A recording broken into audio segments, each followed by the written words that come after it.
Welcome to the city of the unwritten. A city that's given so much. A city of people who aren't afraid to get their hands dirty.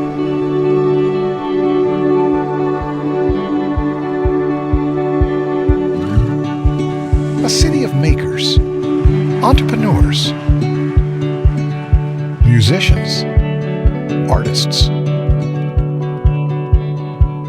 A city of laughter, memories, and people who will welcome others in with a cup of heartwarming handmade coffee.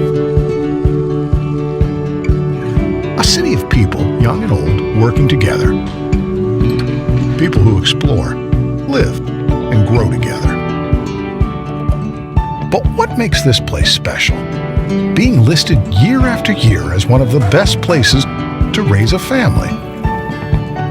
Maybe because we have a community recognized for its safe neighborhoods and revered for its low unemployment.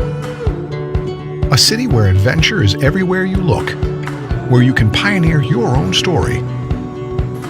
We've opened a new page to write on for the generations ahead.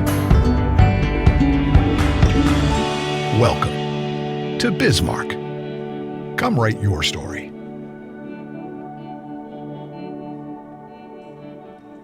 Welcome to Bismarck, everybody. Give it up. It's morning. Let's do it. We're pumped. We got rain. I mean, that's just a reason to celebrate. We got rain. I see there's no confidence monitor for me, you guys. I haven't been up here for like a year, and you just leave me hanging. Love it. Okay. I'm Kate Herzog. I'm with the Downtowners. I'm going to be your MC this morning. We've got a great program for you. Dr. Jensen's going to talk about BSC's Polytechnic mission, but we've got a lot of housekeeping to get through first. Do we have anybody new who's never been to 1 Million Cups before? Raise your hand. Dr. Jensen, Janelle, oh my gosh, you guys gotta let them come here, in the mornings. So get checked in, download the app. You can find it on the App Store or Google Play. That helps us just figure out who's here, and also you can see what's coming up with 1 Million Cups. Special thanks to our sponsors. If you're part of one of these sponsor organizations, raise your hand. Let me see you. There we go. Okay. What's with you guys? Give it up. All right. Give them some love. There we go. Love it. Love it in the front row. Tyler, give them a 20 if you got it. Okay. They help us pay for coffee, pay for lights, all that fun stuff. So if you see them, thank them. They make this possible, as well as our volunteer group. Today's coffee is provided. Also, have you guys had it? It smells great. Looking good. So thank them as well. I think they're going to be doing it on the 25th as well, 26th as well, so you'll be able to try it one more time. Also, if you're joining from Facebook land or YouTube land, welcome. What is 1 Million Cups? It's a free weekly program where we give businesses, entrepreneurs, community builders a chance to get up on stage and talk about their idea, and then we, as the audience in the Q&A, sort of help them, challenge them as much as we can. So the real idea is, can we help our Bismarck-Mandan 1 Million Cups entrepreneurial community get going with 1 Million Cups of coffee? Okay, so we're going to do a Q&A at the end. If you're listening on social media, use the hashtag 1MCND. We've got Twitter monitored. We've got Facebook monitored. We also have YouTube. A couple of just stare at the late people who are coming in here now. Give them a weird look, okay? Love it. Okay, the first Wednesday of every month, we do a live job board, and Peter, who is on our organizing team, has done a great job with this. Peter is going to come up and talk about some openings they have at CoSchedule. Thank you, Kate. Yes, my name is Peter. I work at CoSchedule. If you're unfamiliar, we are a software startup based here in Bismarck. I also have an office in Fargo, and as you can see, lots of positions open right now, including some summer internships. So if you need some college-aged students who might need some experience in marketing, graphic design, software development, as you can see, positions in almost every team that we have at CoSchedule. So you can go to coschedule.com, find out more information there, URL towards the bottom of the screen as well. Awesome. Thanks, Peter. Are you guys' hands broken? What's going on? All right, let's do it. Okay.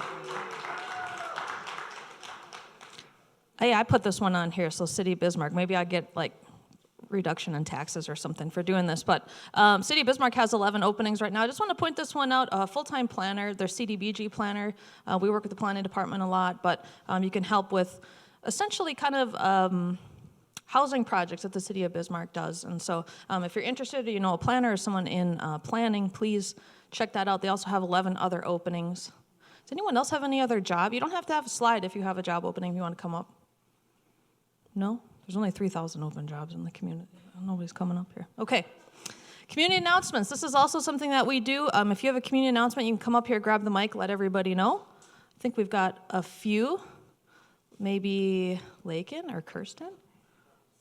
Well, she's still got the wedding hangover going on. So true. Thank you.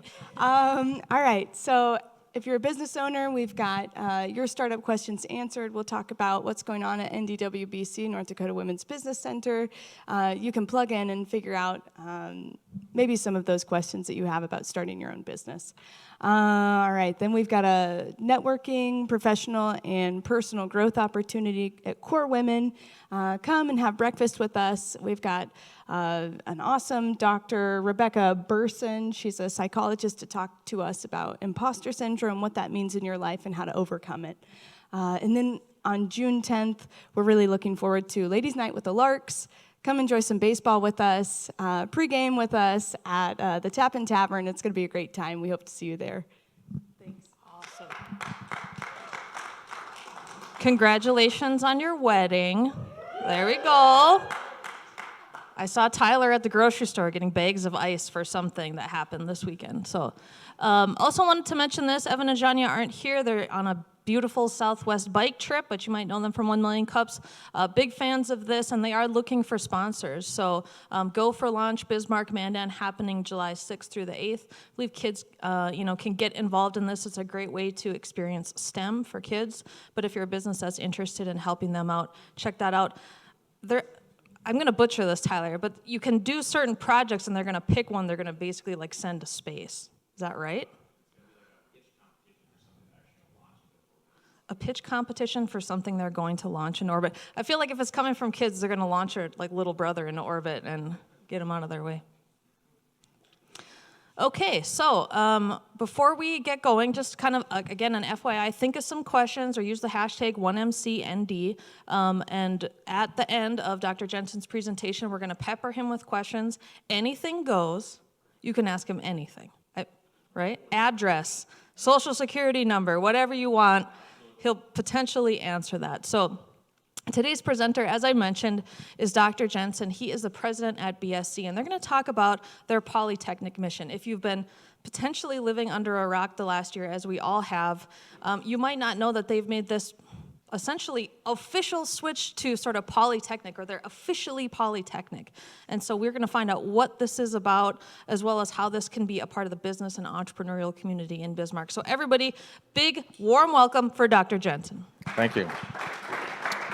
Okay. Right. Well, thank you, everybody. This is really a cool place. I was talking to some of the people welcoming us getting in here, and it's probably one of the coolest places I've been since I've been to Bismarck for a speaking arrangement. This is exactly what I like, just this kind of free-flowing opportunity. So I know we got a lot of material to cover. I'm a rule breaker, first of all, so get used to that. I don't follow rules very well. Talk to the staff that works with me. You'll find out that I'm kind of chaos theory. I believe that, you just got to kind of stir things up and see where all things land. But at the college here, you're going to hear more and more about this Polytechnic mission. And 2018, the college was given an expanded mission to be a Polytechnic institution. So what does that mean? A Polytechnic institution, only 3% of the higher education institutions in the United States has the tag Polytechnic. And what are some of the big polytechnics around the country? Anybody want to yell out a few? Cal Poly. That's the easy one. Come on. MIT, Georgia Tech, Virginia Tech, Carnegie Mellon, Rochester Institute of Technology. There's big ones, there's little ones, they're all over the place. They're very big in Canada, they're very big in Eastern Europe. It's the idea of building these partnerships where things focus on technology, focus on building the skill sets that are needed. Way, way back in the American history, Polytechnic institutions were popular. Anybody recognize the name Andrew Carnegie? What did Andrew Carnegie do? Steel magnet. But he did something else too, very big. Anybody have a library in their neighborhood? Carnegie Libraries, right? He built the library system. He also built what was called Carnegie Tech because it was a steel magnet. He needed people that had skill sets, engineering, various different skill sets to advance that industry. So he created his own technical school. Years and years later, became known as Carnegie Mellon University. And anybody know about thing about Carnegie Mellon University? It's one of the top universities in the world. Engineering, biology, psychology, Nobel laureates, etc. So polytechnics are historic, but what happened for a while, the movement went toward more of these university settings, college settings, where they're land-grant institutions, and the focus started to disappear. So how do we look at this? Well, a polytechnic institution, the key for me is right here. It's about building this relationship between students and employers. And what we talk about is linking talent with opportunity. We have a lot of talent in our community. There's a lot of people who are different backgrounds, agriculture, coal, energy, variety of different things. They all have skill sets. They have talent. We also have businesses in our community that are they're creating opportunity. To me, opportunity is the key word. The question is, what's holding back that opportunity is talent. Post-COVID, I think the challenge is not going to be capital.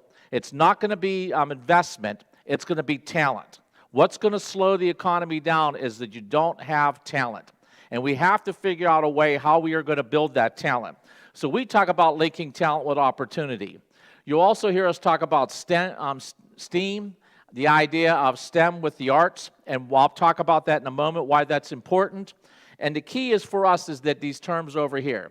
It's hands-on, practical, purposeful learning, working with your hands, talking, working with industry, building things, prototyping, solving practical research problems. Flexible pathways. This idea that we only start classes in the fall and we only start classes in the spring is not appropriate. We got to start looking at ways to get people the skills that they need more flexible. And we start looking at the connection that people are going to be advancing and continuing their career on and on and on. And how do we do that? So you're going to start hearing about flexibility, affordability, and transferability. People ask me, Doug, what keeps you up at night? What is COVID? I'm not worried about COVID, to be honest with you. COVID is a time factor. COVID will be over in 3 days, 3 weeks, 3 months, 3 years. What I'm really worried about is family debt and student debt. The amount of money that people are going into debt for higher education without a direct line to employment opportunities is starting to really concern me. So how do we make this happen? So what do we talk about at BSC? There's 3 spheres that we influence: community development, workforce development, and economic development. If we want to have strong communities, we need to have a strong workforce. If we want to have a strong workforce, we need to have a strong economy. We want to have a strong economy, we need to have communities where people want to live, grow businesses, expand businesses. We believe that Bismarck State College is uniquely positioned to address all 3 of these spheres. We do a lot of this already with our community. Is probably the hardest one to maybe. How do they do that? We have theater, we have music, we have art, we have walking paths, we have disc frisbee courses, we have people that walk our campus, we have a public library, we have our OLI program, we have continuing education. We do a lot of that kind of programming that the community supports. Workforce and economic development are basically our mainstay of what we do. And I believe that we have to change the conversation that education is a public expense to education is an economic investment. If we do not invest in talent, our communities are going to struggle. So how do we make that happen? So there's a ratio out there. You get a chance to look at a video. It's called Success in a New Economy. And Kevin Fleming talks about this. He says that if you look at a ratio in a community, for every professional credential you have in your community, you need 2 baccalaureate individuals to support that person, and you need 7 highly skilled technical people to support that person. That ratio has been around since 1950. It's projected to go into 2040 and beyond. So what does that mean? That means if you hire a physician, do you hire 2 baccalaureate nurses and 7 nursing assistants? Might mean that. But it also might mean that if you hire a physician, you might have to hire a logistics specialist, you might have to hire a risk manager, you might have to hire an EMT, you might have to hire a phlebotomist, you might have to hire a web designer, you might have to hire all these other technicians. The spider web goes out very quickly. I talked to Michael LeBeau a lot about this. And as you know, a lot of people say, well, we're building a hospital in Williston, we need to hire docs. He's not worried about hiring the docs. What's he worried about hiring? Even below nurses. These 7s right here. All of this, you're going to get people that are going to come to this community as physicians and as professionals. The challenge is going to be, where are you going to find these individuals? We need to make these individuals. We need to grow these individuals. We need to keep these individuals here. If you get a chance, look at that video. It's very powerful. How many have heard about the Internet of Things? Chaos, right? Complexity. When I use the word complicated, I don't mean negative. It says complicated. Chaotic. It's chaotic. Chaotic does not mean to me bad. Chaotic just means there's a lot to figure out. We are being impacted by the Internet of Things. And the Internet of Things impacts every one of our industries. So how do you deal with that? We're all struggling with that. And I'll give you a kind of a pathway that we're looking at. There's something out here called Industry 4.0 standards. And the Industry 4.0 standard starts to bring some of that into some boundaries that we can focus on and deal with it. So what are Industry 4.0 standards? The Industry 4.0 standards are the standards that are needed to function in the 4th Industrial Revolution. We are in the 4th Industrial Revolution. First Industrial Revolution, water, steam, right? Power. Second Industrial Revolution, production. Henry Ford, you can have any color of car you want as long as it's black. Third Industrial Revolution, we started to automate things. We started having smart machines. Fourth Industrial Revolution is integration. Things now are talking. You have cloud computing. You have big data. These are all of the things that industry is starting to struggle with in the 4th Industrial Revolution. Question for us is at BSC, why are we not teaching that skill set? Why are we not working with industry to develop that skill set? A polytechnic institution will allow us to do that. So, how do we do that? We have 5 major programs right now at BSC that we're focused on. Doesn't mean we're going to stay with these, but these are ones that we're currently have in position. Cybersecurity, energy, healthcare, agriculture, manufacturing. The purpose of this pinwheel diagram is to show you that these industry standards are found in all of these. So as a foundation, we need to start looking at how do we teach these. More importantly, how do we communicate these standards to our K-12 partners, introducing our kids in the K-12 world to these types of standards. So everybody knows what STEAM is, right? STEM and arts. And that's important because as the world becomes smaller, we are going to have to learn how to function and interact. And it's becoming very important. Everybody talks about soft skills, but it's way, way more than that. So when we start looking at STEAM, the areas that we start focusing on are these areas right here. Planning and organization, problem solving, teamwork, entrepreneurial, reliability, innovation, critical thinking, leadership, communication. Does anybody see anything on there that's not important? If you do, please talk to me. Is there something on there else we should have? Communication, numeracy skills, etc. So once again, we're showing in this slide the importance of how we have to integrate these things into these major program areas, teaching these in the curriculum, communicating these to our K-12 partners, and getting our K-12 students to start understanding these things before they graduate from high school. So, anybody here heard the word mechatronics? I know a few of you have because you heard me speak before. What's mechatronics? So mechatronics, I want you to, is a blending of 4 disciplines. Electrical, mechanical, automation, and controls, coding. So when you think about it, mechanical engineers, everybody here know what a mechanical engineer is? Right? What's this? You read job postings right now for mechanical engineers. We want a mechanical engineer, but we want her to have electrical skills. Or electrical engineer. We want her to have mechanical skills. We did things in silos. So I want you to think about these 4 terms as I speak and find these kind of like, where's Waldo? I want you to find these 4 terms as I speak. Electrical, mechanical, automation, and controls. You walk into a restroom, into some of your business establishments, now you're going to find a spigot sitting right there in front of you. That spigot is sitting there in an autonomous state. It is ready to go. It does not require a switch. It's on. You walk up and there's a sensor there. That sensor is red. It sends a signal to 2 mechanical valves. Those mechanical valves open. There's sensors in those mechanical valves that regulate 2 things, temperature and flow. That information, that water is then sent to the front of the spigot. It goes into an equilibrium loop, and it starts to monitor and evaluate that. And it gets the right temperature and flow, and it holds it at a steady state, and it disperses the water out the front of the spigot. It continues to do that and monitors itself until you take the stimulus away.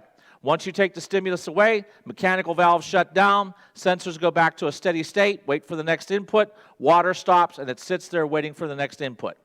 That is a simple mechatronics system. You have those all over your world.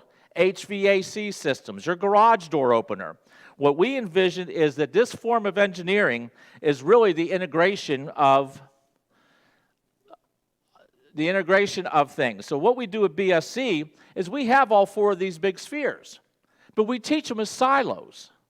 We teach mechanical systems, we teach electrical systems, we teach automation, we teach controls, but we don't integrate them. The power comes into play when you start merging these systems. You start talking about control systems and coding, you start talking about digital control systems. They're in every business. They're in supplier chains. They're in, think about supply chain economics. They're there. All these systems are working. So we have to get away from teaching just silos, and we need to start looking at these integrations, and that's what mechatronics is. Then we use this as kind of the hard skills. Then we use those soft skills that we were talking about as the glue that holds these to these 5 pillar programs and integrating those. I envision Bismarck and our community here having a 4-year mechatronics engineering degree to support our industries. Bobcat is a mechatronics shop. Cloverdale is a mechatronics shop. There are many mechatronics businesses out there, and we need to start looking at that as a value proposition to attract talent and allow businesses to grow. Another one is cybersecurity. Many of you, and I talked to some of you, and I'm really looking forward to continuing this conversation because there's some coding people in here and software people that I'd like to have a conversation with. But we teach things as silos. Once again, data, technology, communication. We teach things as silos. What we have to really start looking at is how do we push these things together? And cybersecurity should be in everything. So we're going to expand our focus on cybersecurity and digital technology. 60% of all the jobs of the future are going to require coding. 70% of the jobs of the future will not require a baccalaureate degree. Doesn't mean that you won't get a baccalaureate degree, but the pathway to that baccalaureate degree is going to be different. You might start off as a 7. You might lead to becoming a 2. You might go on and get a master's or a professional degree. The pathway is different. But initially, the skill set is needed is not just going to be a degree, it's going to be a skill set. So, how do you do that? Doug, this is great, okay? This is a great slide deck. I like the colors. Everything looks good. But how do you make it work? Well, the key is right here. You start looking at these kind of short-term stackable certificates. 16 credits. Why is 16 credits so important? 16 credits makes it financially aidable. We don't have to worry about philanthropic dollars. We don't have to worry about grant dollars. And you have the financial aid system behind it. The other thing is 16 credits allows us to offer an official certificate from the college, documenting the education that a person learned. The other reason 16 credits is important for the math people in the room, 3 times 16 is 48. Add your 15 to 17 credits of general education requirements on top of that, you got 65 to 65 credits. That gets you an associate degree. So as we start building these short-term stackable certificates, we can also take this certificate and we can push it down into the K-12 world, allowing students to walk across the high school stage at the same time receiving a college credential. The college I was at before I came here, we had 230 students. College about twice the size of Bismarck State College. We had 230 students a year walking across the stage, getting their associate degree and their high school diploma at the same time, saving the parents 60% of their undergraduate cost. Where does that money go to when it's saved? Maybe it goes to helping them get their graduate degrees. Maybe it's reinvested back in their communities. Maybe it's allowing that individual to come out of school without debt so they can become a productive citizen, going back to the community development aspect. So the person here, we can start building these out. Person get an associate degree, stack your mechatronics technician 1 with your mechatronics technician degrees. You put your mechatronics 2, build yourself an associate degree, and we have a pathway all the way to a 4-year degree. As a Bismarck, as a Polytechnic institution, North Dakota's polytechnic institution. We are the only polytechnic institution in the state of North Dakota. That is bigger than Bismarck and Mandan. Anything that is technology-driven, that focuses on that type of engineering things that we talked about, will be the hub of that, working with the private sector, building out those types of projects. So this basically slide here shows you that you can go take the Industry 4.0 standards, work with the K-12 world, or work with incumbent workers, work with people that are dislocated, work with people that are career changers. What about our military vets? They're coming out of the military with MOSs. Why can't we take their MOS, look at their skill set, come up with a short-term pathway to deal with that gap analysis to get them employed as fast as possible? We have the ability to do that as a polytechnic institution. So this model is already, so the key is, this was a major issue. It was never done before in the state of North Dakota. So in January, we went to the State Board of Higher Education. We advanced the first 16 credit certificate, got it approved. That was in January. In February, we went back and asked for 5 more, and they were approved. So we're going to create this mechanism. We're going to have these stackable credentials. I call it a Rubik's Cube, where people will be able to spin that Rubik's Cube the way they want to spin it to get the degree that they want. Kind of a liberal arts major for technology and engineering. You can spin it, put it together, and a person can then build it with a career path, or they can go to their employer. Their employer might want them to have certain skill sets, and they can build that out. Here's another one. This is a big one. This was the first one we got approved, mobile apps development, 16 credit course in mobile apps development. We're going to push that down into the K-12 world. Start teaching people how to write and develop apps. That's going to be critical because that basically starts people down a pathway of that whole cybersecurity mechanism. And we've put together other ones, security and hacking certificates. Basically, you'll see securing program certificates. We can build them however we want. We're going to be forming what's called BILT teams, B-I-L-T, business and industry leadership teams. For each of those 5 sectors there, we're going to be reaching out to the private sector and asking the private sector to help us develop the pathways that are needed in the short-term certificates to make sure that we're developing the skill sets that they need to hire people, but more importantly, to give people career paths. So, something cool I want to talk about. So how do you do that? I think I'm hoping one of the questions are going to say, Doug, well, how do we do this? Well, here's an idea, and I've done this someplace else. I want to create what's called a digital hive. Does anybody know what a makerspace is? Okay, I want to create a digital makerspace. I want to create it in downtown. I want to create this space, 2,000, 3,000 square foot, maybe put a coffee bar in there or whatever, and I want to have this place that will have open ceiling, wires, and so forth. If you're in this community and you want to play baseball, you got things you can do. You can go to AAU ball, you can go travel leagues. You want to play basketball, you can do it. You want to play football, you can do it. What happens if you're just a digital person and you just want to let your geek flag fly? Where do you go? They go to their basements. They go online. They're talking. It's alive. It's out there. Well, what would happen if we created a digital hive? And I use the word hive because I want it to be a buzz, an energy. If we created a space where professionals and individuals could come together, create a digital makerspace as an entrepreneur, and I do not like the word incubators, I use the word accelerators, that we could start accelerating that digital technology, creating the talent, creating the startup businesses, creating a space where these individuals could come and hang out.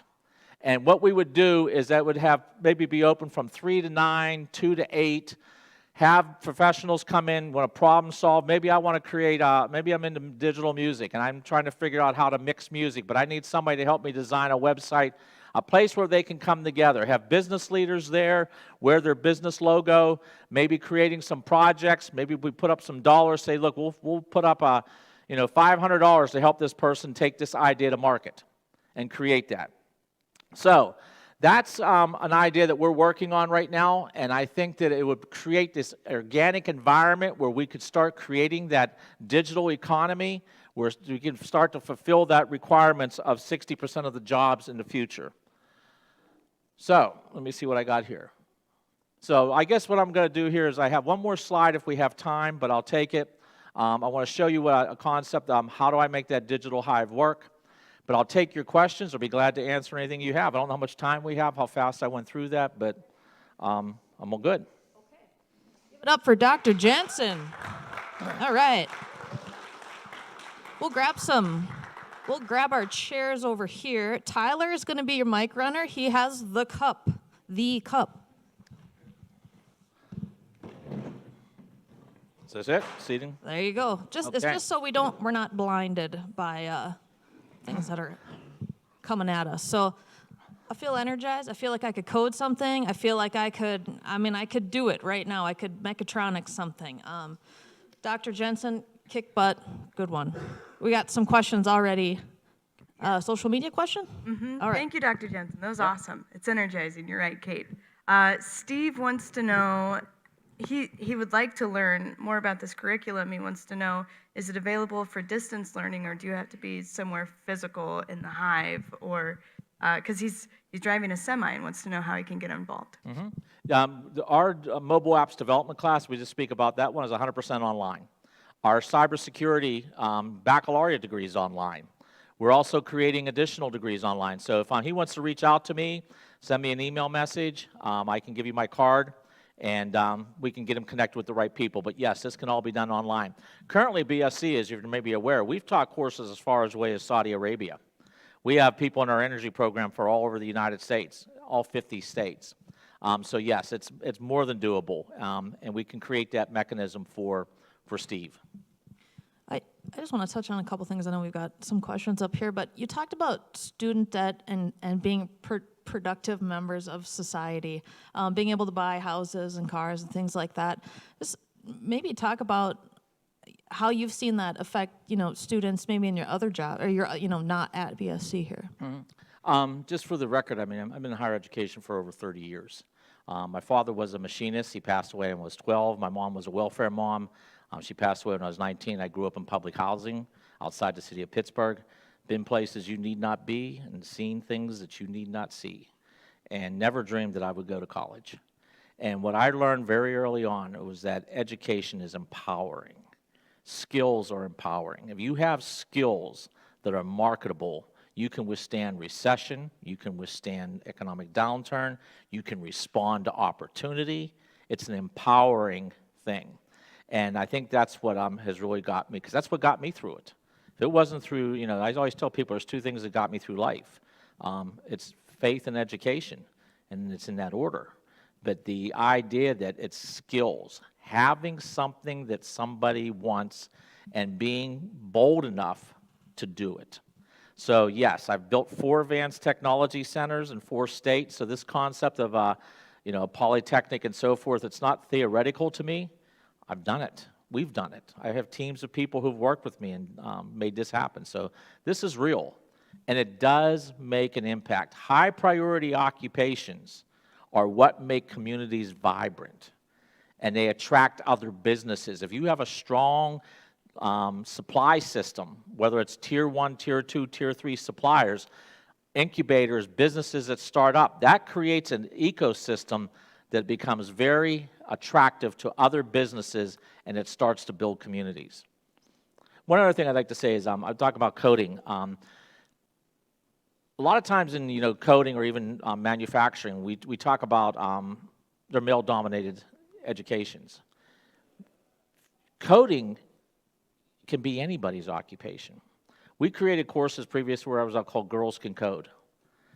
Created very specific programs where we got women together and gave them an opportunity, and they created a mechanism where they had to solve a community project, and they wanted to deal with pet adoption. So they had to create a website, and they had to create a mobile app for pet adoption. And in the process, they learned a lot about coding. And we started out, I think it was 14 women that were in the course, and these were like 14 to 17-year-olds. And there was 3 guys in there because we did not isolate it. It was like anybody wants to come can come. In 10 weeks, they put that project together, but it ended in May, and they couldn't come back and start the next one until September. Of the 14 women, 12 returned and took the second class and they can start developing. You can write code from anywhere, build your own business. You can write code in Bismarck and deliver it anywhere in the world. So. I want to know if those 3 guys found a girlfriend. I mean, the odds there were really good. That's potentially why they were there. I mean, exactly. they understood the law of averages. Again, and animals will attract women. Again, like little helpless animals. I mean, we are all over. I mean, give me a little kitty that's been abandoned, and I'm all over that. So that's pretty smart. Don, question in the front. Hello, Dr. Jensen. I'm Hi. Dawn of the Downtowners. I know you've spoken, but not met in person. Now that you have the accreditation for the first 6 programs, right? How's it going? Doing well. I mean, the key coming out of COVID right now, I think we lost a generation here. We got to make sure we reconnect with them. We got to give them something. You know, going to school for the sake of going to school is not something that attracts a lot of people. It didn't attract me. I mean, you have to have purpose. You know, why am I doing this? And I think we got to get this message out. We have been uniquely blessed. We've been given the golden ticket. I don't know if the state understood it. I don't know if the community understood it. I don't know if the people who hired me understood it. They've given us the ability to be a polytechnic institution for the state of North Dakota. That's bigger than North Dakota. Wyoming, Montana do not have polytechnic institutions. Minnesota, South Dakota. This should be a magnet to attract and build talent. And hopefully if that talent comes here, we can use organizations like the Downtowners and the Million Cups of Coffee to give people that vibe that they want to be in a community where that entrepreneurship and that lifestyle and biking and fishing and running and theater, whatever you want to do is here. That's what we got to take the message out. And that's why I'm here today, to help you, for you folks to help me to figure out how to tell the story, because I've only been here 6 months. Don, you got a second question? That's classic Don. Two in a row. I have a second question. So does BSC, how is the new Polytechnic programming or programs, does that work with the Career Academy? Is there any kind of crossover there? Yes, we will work with them. One of the challenges I have right now, and I'm a big advocate of Career Academy, so let me go on the record here. Big advocate of it, but my challenge is, and I've talked to people about this, I worry that our Career Academies right now are Industry 2.0, Industry 3.0. We need to be creating Career Academies that are Industry 5.0, Industry 6.0. We need a digital Career Academy. We need Career Academies that are leaning forward towards additive manufacturing, robotics, controls, logistics and supply chain, process control and instrumentation, coding, cyber. We need to start looking at teaching that skill set, but more importantly, we got to make sure that we have a pathway that as those individuals come out of the K-12 world, they can build on those certificates quickly, get maybe 16 credits, 1 semester, 2 semesters, come out and get employed. The employer will probably encourage them to go back, and the person has a pathway. So yes, we are actively involved with the Career Academies and want to do with the Career Academies, but I think we got to really start looking at what is the next generation. I don't want to be looking in my rearview mirror building tomorrow. Unless the rearview mirror can see backwards and it's got the backup cam and all that jazz. You could do that. Okay, there you go. Mark. Dr. Jensen, this is a great concept. Thank you. Explain a little bit more about the stackable credits, number one. And number two is, how do you integrate that into the high schools? Is it an online? Is it something that they're going to have to come up to BSC to do? Is it a combination? Good question. Yes, have integrated, start talking to the superintendents. Superintendents are very interested. I've talked to the DPI, I've talked to Kirsten, talked to Wade Sick. Concept is being discussed. No, they don't have to come to BSC. The mobile apps development could be taught totally online. We'll take and give the curriculum to the K-12 world and share the curriculum, right? There's no competition there. So it's not location bound. It's not based on a travel schedule to and from BSC. They can integrate it right into the high school. The other power of it is through technology. It doesn't have to stay in one high school. What happens if you have multiple high schools? What happens if we have some small rural high school that maybe doesn't have a large population? Maybe they only have 300 or 400 students in the entire school district. Using technology, you could integrate those students, maybe 2 in this school district, 1 in this school district, 5 in this school district, get an instructor of record, teach the course throughout a network digitally, and then have an instructor on that location as a host. We don't even have to be bound by those rules anymore. 2 things that used to always bind me up when I got stuck in trying to have conversations with K-12, and I joke with my K-12 friends on this. You know what the 2 major issues are? Bell schedules and bus schedules. Trying to integrate things. So if you get rid of that, I told you before, I don't like rules. You get rid of bell schedules, you get rid of bus schedules, look at the opportunity that presents itself. So we can do that. So no, it's radically throwing away all these paradigms and mindsets that stick us. I jokingly say, what are the 7 last words of any organization? We have always done it that way. We have to throw that away.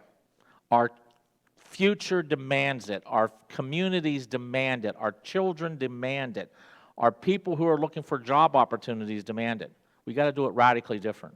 And the Polytechnic mission will allow us to go outside of some of those bounds. We're no longer just a community college. We're no longer just a 4-year institution. We're no longer a D2 research institution. We're none of those things.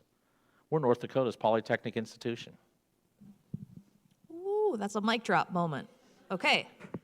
David, I think, in the back there. Yeah, really, really exciting ideas. Really looking forward to seeing this continue to come together. I have a number of questions, but I guess a couple big ones first. How do you see your student population growing over the next 5-10 years because of this approach? And then how do you see your campus, your facilities, your footprint in the community growing alongside that? Great questions. First of all, this is one of the pet peeves I have. I don't like to refer to students as kids. The average age of a Bismarck State student is 26 years of age. She's more female, about 50%. She's working full-time, she's going to school part-time.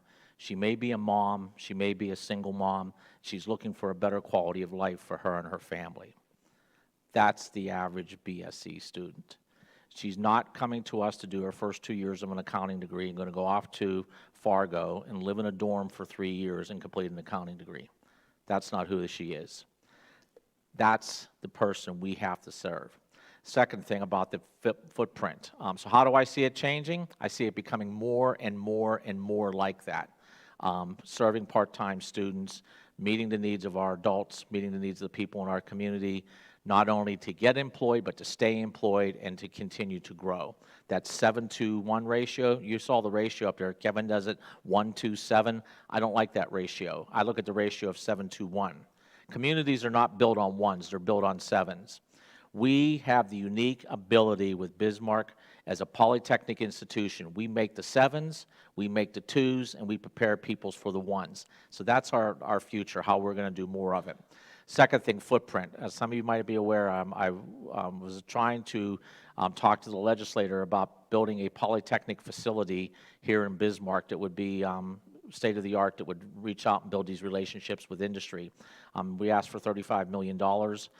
Didn't make it through the legislation yet, but we're still working on it. But I see us building an advanced technology center that is going to focus on those 5 key areas, plus future ones, that will give us a footprint to be that polytechnic institution, to build those public-private partnerships, and hopefully we can pull that together. That will definitely change the footprint. It'll change the footprint in many ways of Bismarck and Mandan, and I think it'll change the footprint for North Dakota. I think we have a question online, but I was just going to ask well, we could have a whole 1 million cups about how chaos theory in the legislature worked, and I'm curious, I really want to hear about your first experience, but we'll do that offline. Kirsten, do we have a question from social media? Yeah, Jan wants to know, you mentioned the need for changing how programs are set up. How is BSC readying and supporting the professors and instructors for a Polytech institution? We have a lot of our faculty right now building a mechatronics program. Wish I had more time, I'd show you some videos on it. But it's a mindset. It is. We're going to have to change these stackable credentials. It'll take us. Some areas are embracing it quickly. Some areas are, hesitant. But I think the areas where we're growing, we have some very innovative people in the energy department. Our healthcare science program is also looking for stackable credentials. Right now, I think the model, we have probably about another, Leisha, help me, another 10 or so stackable credentials in the making. Yes. And they will all ladder to an associate degree, and they will ladder then to a baccalaureate degree. Awesome question. We got a question right here in front. Yeah, Dr. Jensen, I will get a little bit into the chaos theory of the legislature because I just got done lobbying the entire session. Hey, now we're online, so keep it clean. I'll keep it clean. All But right. there was something that got a lot of traditionalists a little upset at the beginning of the session. That was Governor Burgum's State of the State address when he called higher ed currently a Barnes & Noble model in a Amazon world. Is your Polytechnic mission part of that Amazon world? And then secondly, I wanted to ask you a little bit about Senate Bill 2003, which is the higher ed funding model. There's $3.2 million that was delegated to Bismarck State College for a cybersecurity center, and I'm wondering if you could talk a little bit more about that. From the legislature, just truth in advertising too. Previously to coming here, I worked in the state of Alabama. I worked for the Secretary of Commerce and Chancellor of Post-Secondary Education, and my job was involved with rewriting the WIOA plan for the state of Alabama and building a unified workforce system for the state of Alabama. So I've spent all day at the Capitol, Senate Pro Tem's office, House, et cetera. So I was kind of prepared for it. I was happy with what happened. We went to the, as you're probably maybe aware not, but as part of the higher education system, we present to the Senate Appropriations Committee, and we present to the House Appropriations Committee, and then we were invited to present some more. Many times, if you watch those presentations, colleges do very traditional presentations, Roman history, We decided to go different. We presented Polytechnic, and it was well received. The legislators, I've spoken to the governor's chief of staff, Jace. I've spoken to the, I'm going to get his name wrong, Jamie, the new commerce. James Lamont. Yep, I spoke to him. I've spoke to Chamber of Commerce and so forth. People are liking this. They're behind it. The legislators were behind it. I think we just ran out of runway, just trying to do too much too fast. But I realize if I didn't go after it in this window, I'd have to wait 2 years. So that's good. Senate Bill 2003, basically importance for me there is it put a higher weight factor in terms of reimbursement to colleges that deliver computer science and CTE classes. That'll help us, because as we start taking on these programs, which are high-cost programs, the reimbursement factor will help us down the road. We need to continue to look at for startup costs, because these programs are expensive to start up. But 2003 did allow us to change the funding formula, and will allow us to be reimbursed at a different level for those. So that's encouraging for us. I joke, but anybody who's got the chutzpah to be in the legislature, good on you, and thank you for your public service. And I'm glad you're gone now and taking a vacation for a little while. But question up front. Good morning, Dr. Jensen. I'm Catherine Reiswig. I'm with Jameson Capital. We're a private equity firm here in North Dakota, so all of our investors are North Dakotan, and all of our projects and funds are North Dakota based. I was listening to your presentation, and kudos to you because I'm a BSc graduate and support BSc. But I would love to see or hear about what your ideas are as far as, I know you said the capital and the investing is not your, problem to think about.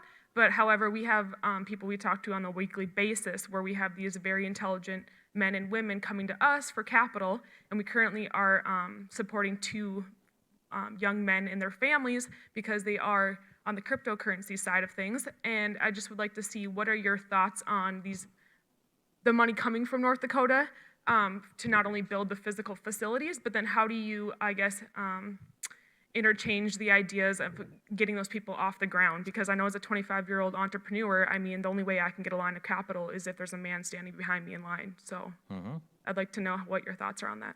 I think there's a couple of things there. I think the mindset of incubators, I know that they've been around for a long time. I'm just not a big advocate of incubators. I think incubators put people in a situation, they wrap them around services, and it's hard for them to get out. I prefer the concept of accelerators. And how do we get businesses and get them accelerate? Capital is part of acceleration, business planning, et cetera, marketing, getting products to market, getting word out. My comment about capital is I think when you look at the economy in general, there's a lot of capital in the economy. It's on the sidelines. It's not being injected. Eventually that capital has to come into the economy. It's losing money sitting out there. It's money left on the table. I think businesses are hesitant to invest right now because they're not sure about talent. Give you an example. When I was in Alabama, I was involved in the recruitment of Airbus and Mercedes-Benz. And we were sitting at a table with Mercedes-Benz. And traditional economic development package, they come in and give you, all these consultants come in and they lay out these massive economic development packages. And we had our opportunity to do that. We sat at a table with the leadership. And we handed them our economic development package, and they looked through it, about 5 seconds, stuck it over to the side. And then they said to us, talk to us about your 3rd grade reading levels.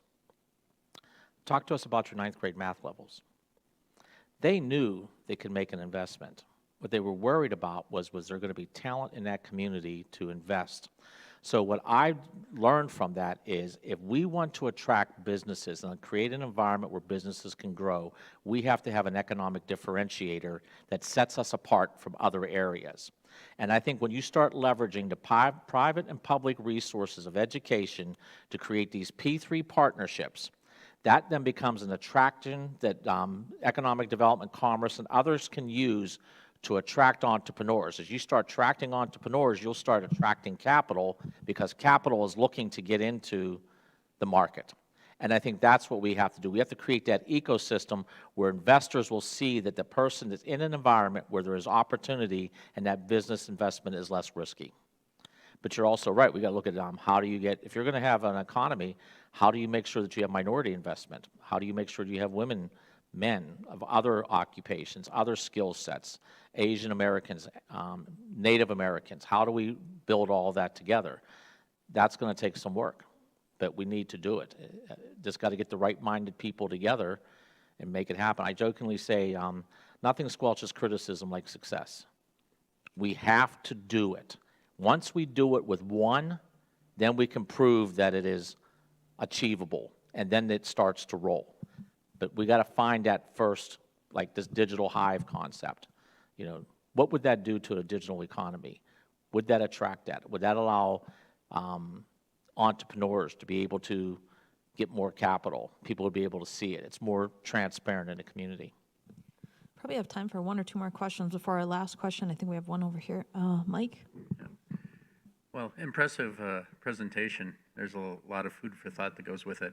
I work in the medical world, and as our shortages seem to be increasing exponentially, 300,000 family medical practice doctors nationwide, and 500,000 nurses nationwide. We're in our rural areas, we're noticing a 17% shortage, and it's at the cost of care.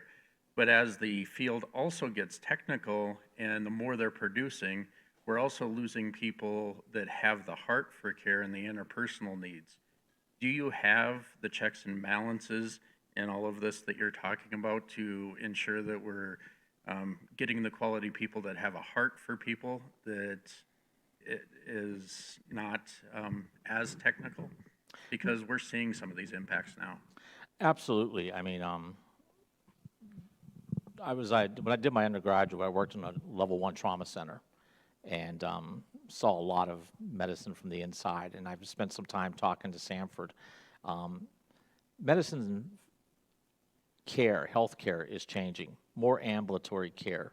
The landscape, as you're aware, is really shifting. And we got to start looking at those occupations and what does it take to be in those occupations.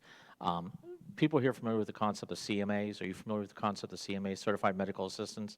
Especially in rural areas where you might have a person that was a receptionist or you might have a person that was a medical assistant. Those areas require people to have combined skill sets.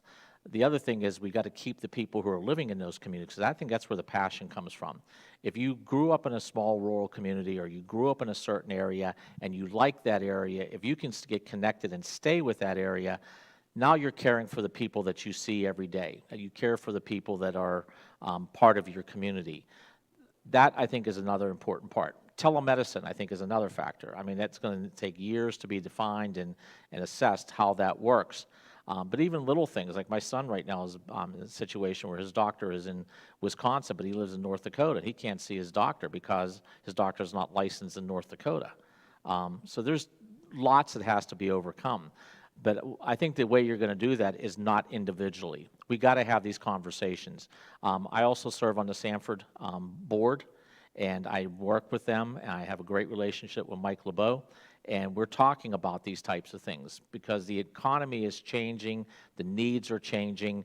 You got to get the right people going into these fields. High burnout, nursing is a very high burnout field, and if you're going into nursing just because you think you're going to make money, you're going to burn out fast, and you're going to find yourself exiting, I think, pretty quickly. But what are these other things? What are these support positions that we need to look at in the medical field? CMAs, technicians. I mean, hospitals are becoming more technical all the time. Cybersecurity. You know, what kind of technicians do they need? How do we deal with those issues? I think we have to get people to study that, more focus groups. As we put together the plan for the Polytechnic, we had 13 individual stakeholder groups. In fact, what's the date, Lisa? When's our announcement? Around May 19th, we're going to do a public announcement where we did this research, did this data collection, and we got these studies, and they've told us where we need to go and what we need to focus on, and we will be pulling together a community and asking people to serve on these built teams for these 5 areas to make sure that we get that kind of feedback from practitioners as we develop our future programs. Check your inboxes. Yep, watch for it.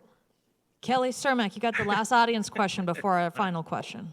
Thanks, Dr. Jensen, for being here. There is legislation in D.C. and a real push for 2 free years of college education.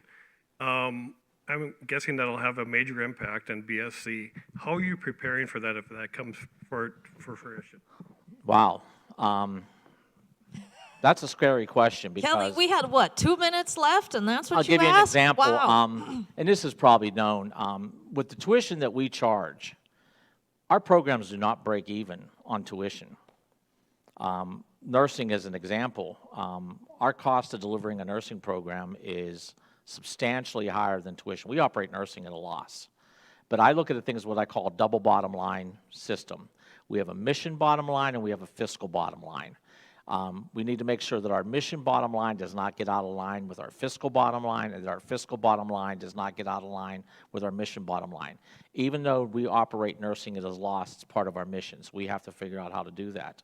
My fear is, depending on how they fund that, if they come in and say, okay, we'll pay your tuition for 2 years, well, our tuition in nursing does not cover the cost. So if all of a sudden we had a lot of people coming wanting to go into nursing, it would probably cause us financial hardship. So I need to see how they're going to fund this. We have one of the lower tuitions, in the state. What's going to happen with the colleges that have that high tuition? If they're going to be able to get reimbursed on that high tuition, it's going to make their job a little bit easier. If we kept our tuition low because of financial responsibility and trying to serve our community, and now all of a sudden they make it free at that tuition level, I don't know exactly how we would manage that. So I'm watching that very, very closely. And I have some serious concerns about how that is going to be rolled out. Do I think education is empowering? Absolutely. Do I want people to have more access to education? Absolutely. But we have to do it responsibly in a way that we don't put a bigger burden on the taxpayers, or we don't put ourselves into a financial catastrophic situation where our fiscal bottom line does not allow us to achieve our mission bottom line. Thanks, Kelly. He'll be available afterwards as well if you'd like to talk about that. Tyler, we always ask the same last question, Dr. Jensen, and you can give the honors. Awesome. Well, thank you so much for spending some time with us this morning, Dr. Jensen. I'm going to pre-answer this question a little bit because I think our 1 Million Cups community would love to help you make that digital hive a reality. So that's something we'd like to talk to you about. But last question we ask every week is, how can our 1 Million Cups community here in Bismarck and Mandan best help you succeed? Get involved. We're on that moment in time where we are going to set off in a direction. And we need engagement. We need, the point, as I mentioned before, it's public-private partnerships. I need engagement. So get involved. If you found something here that's inspiring, get involved. If you found something here that's disturbing, get involved. We will work through it. I would like to come back and talk to you some more times. I love the venue. I love this excitement and so forth. I don't know if I can come back and do a 2.0 or come back and talk to you about a digital hive or a tech bus. I have a little video later on. I might, after this is over, just show you another concept. But I need your thoughts on it. If you think a digital hive is a bad idea, say, Doug, it's a bad idea. Or, Doug, we already got somebody doing that in the community. Don't replicate. So that's the kind of feedback we need. And please, when the opportunities get up to be part of the serve or come out and help us advance this Polytechnic mission, we need your help. Give it up for the good Dr. Jensen. Oh, don't leave. Don't leave. Don't leave, Dr. leave? Jensen. Don't leave. We got a couple more things. Okay. What is the next thing? I don't have the clicker. Can you guys advance the slide for me? Do I have it? Oh, no, here we go. Oh, yeah. If you want to apply to present, just go to our website. You can go to 1millioncups.com/bizman and just click apply and check that out. And then we've got a lot coming up. And here's probably some opportunities where you could attack Dr. Jensen with your ideas. We've got 1 Million Cups Breakfast. It's back. We're going to be at Copper Dog Cafe in Mandan next week. So if you come here, nobody will be here. Go there instead. Then we have a 1MC after hours. So if you can't make it 9 o'clock every morning, we want to see you at the 1MC after hours. Laughing Sun Brewing, they've got axe throwing, so you're going to want to be there. It's going to be on a Tuesday night, 5 to 7 Tuesday nights. That's going to be your best Tuesday night of the month.